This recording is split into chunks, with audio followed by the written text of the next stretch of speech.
Questa istituzione scolastica da qualche anno ha beneficiato di importanti finanziamenti da parte dell'autorità di gestione PON, ovvero fondi strutturali europei, che hanno consentito di innalzare notevolmente la qualità dell'offerta formativa.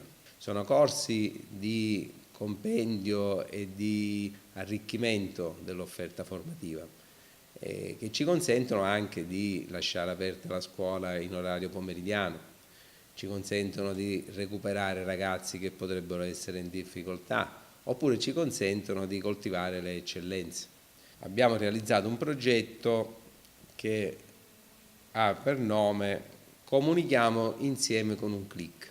Gli obiettivi di questo progetto sono sia la creazione di un'aula 3.0, ma sia soprattutto la creazione di un locale dove realizzare delle conferenze che sia adeguatamente provvisto.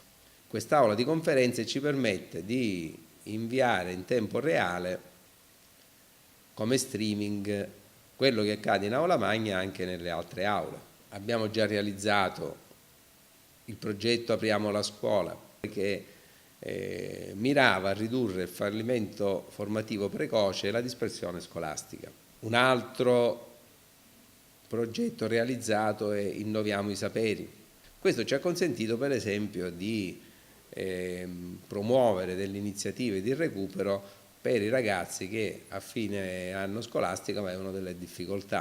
Un altro avviso molto importante è Un ponte verso il mio futuro.